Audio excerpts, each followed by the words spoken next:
शादी के बाद जब एक बेटी अपने मायके से विदा होती है तो वो सिर्फ एक घर नहीं छोड़ती।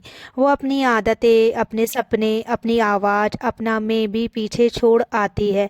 सब कहते हैं बेटी अब पराई हो गई, लेकिन किसी ने ये नहीं सोचा कि क्या बेटी का दिल भी पराया हो जाता है। बेटी जब ससुराल जाती है तो उससे सबसे पहले यही उम्मीद की जाती है कि वो सब संभाल ले।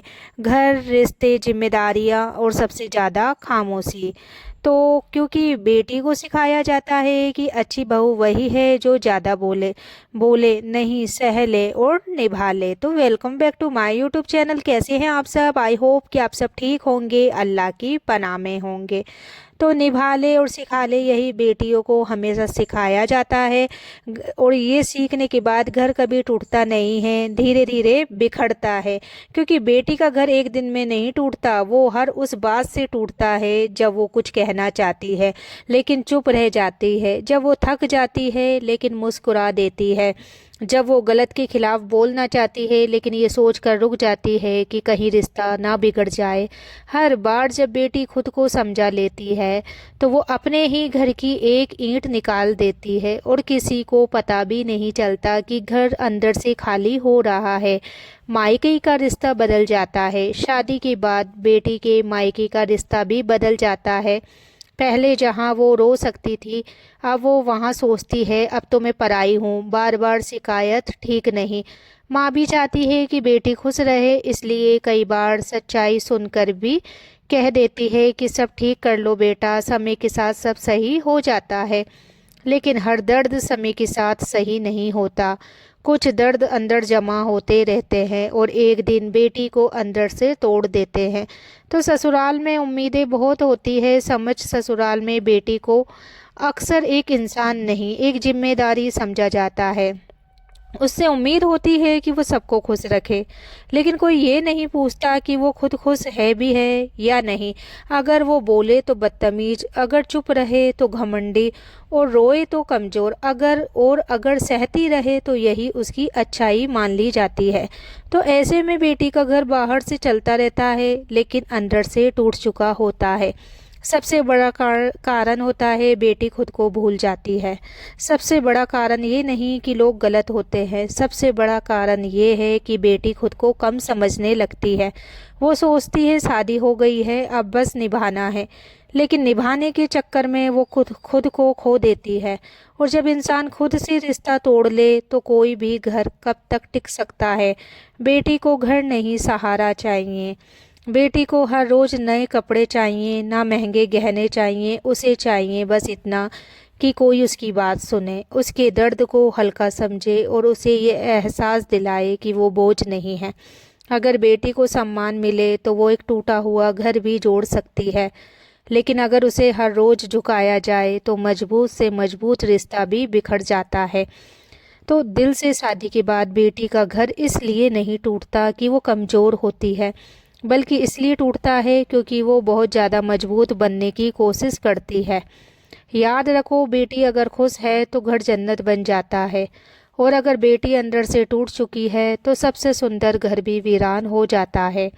बेटी जब शादी के बाद हंसती है तो लोग समझते हैं कि वो खुश है, लेकिन कोई ये नहीं देखता कि वो हंसी कितनी बार खुद को समझा कर आई है।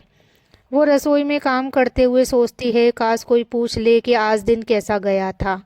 वो रात को सोते हुए सोचती है काश कोई कह दे कि तुम गलत नहीं हो। लेकिन बेटी को सिखाया गया है कि सवाल मत करो, अपनी तकलीफ को आदत बना लो। यहीं से उसकी दुनिया चुपचाप बिखरने लगती है। शौहर भी अनजाने में दूरी बना लेता है, और शौहर बुरा नहीं होता, लेकिन शौहर समझदार भी नहीं होता। कई बार शौहर सोचता है घर ठीक चल रहा है, झगड़ा तो नहीं है, लेकिन वो ये नहीं समझता कि चुप्पी सबसे बड़ा झगड़ा होती है।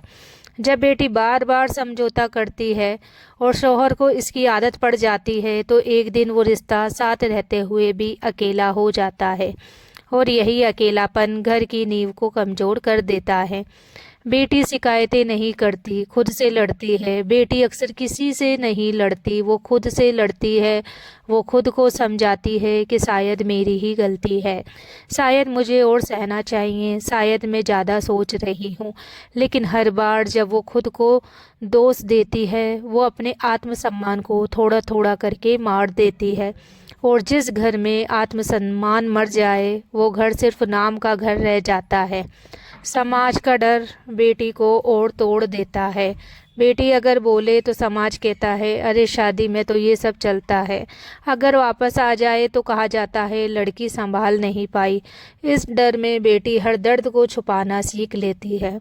वो सोचती है मेरी वजह से किसी की बदनामी ना हो। लेकिन कोई ये नहीं सोचता कि उस बेटी की ज़िंदगी धीरे धीरे बदनाम हो रही है। घर तब टूटता है जब बेटी की पहचान खत्म हो जाती है। घर टूटने का मतलब तलाक या अलग होना नहीं होता। घर तब टूटता है जब बेटी अपनी पहचान भूल जाती है, जब वो सिर्फ बहू, बीवी, माँ बनकर रह जाती है और खुद को कहीं पीछे छोड़ आती है। जब वो आईने में खुद को देखती है और पूछती है कि मैं कौन हूँ, और जवाब ही नहीं मिलता। अगर समय रहते बेटी को थाम लिया जाए, अगर बेटी को समय रहते हुए सुन लिया जाए, समझ लिया जाए, तो कोई घर नहीं टूटता। एक सच्ची बात और एक सच्चा साथ, अगर एक बार ये कह देना कि तुम अकेली नहीं हो, कई टूटते घरों को बचा सकता है। बेटी को महल नहीं चाहिए, उसे बस इतना चाहिए कि उसका दर्द मजाक ना बने। अब जरा खुद से सवाल पूछो, अगर आपकी बेटी या आप खुद हर दिन मुस्कुराकर अपने आंसू छुपा रहे हो, तो क्या वो घर में सच में सुरक्षित है? याद रखो, बेटी अगर टूट गई तो वो चुप रहेगी, लेकिन उसका घर कभी पूरा नहीं रह पाएगा। जब बेटी शादी के बाद रोती है और माँ बाप ये सोचकर चुप रह जाते हैं कि अब उसका घर वही है, तब बेटी समझ जाती है कि अब उसे अकेले ही लड़ना है। माँ बाप का ये डर कि कहीं बेटी वापस आ गई तो लोग क्या कहेंगे, असल में बेटी को और गहरे अंधेरे में धकेल देता है। एक बार अगर बेटी को ये एहसास हो जाए कि मायका अब उसकी ढाल नहीं रहा, तो वो अपने दर्द को किसी कब्र में दफना देती है। जिंदा रहते हुए भी हर बेटी को सब्र नहीं, सहारा चाहिए। बेटी को बार बार सब्र की नसीहत दी जाती है, लेकिन कोई ये नहीं समझता कि सब्र और जुल्म में बहुत बारीक फ़र्क होता है। जहाँ इज्जत नहीं वहाँ सब्र नहीं, वहाँ चुप कराना होता है। अगर बेटी हर रोज़ खुद को तोड़कर रिश्ता बचा रही है, तो वो रिश्ता बच नहीं रहा, वो सिर्फ खिंच रहा है। कई घर इसलिए टूटते हैं क्योंकि बेटी को सही और गलत में फ़र्क नहीं सिखाया गया। बेटी को सिखाया जाता है कि परिवार के लिए सब सह लो, लेकिन ये नहीं सिखाया जाता कि अपनी हद कहाँ खींचनी है। तब उसे पता ही नहीं होता कि कब बोलना ज़रूरी है, तो वो बहुत देर तक चुप रहती है, और जब बोलती है तो घर तब तक टूट चुका होता है।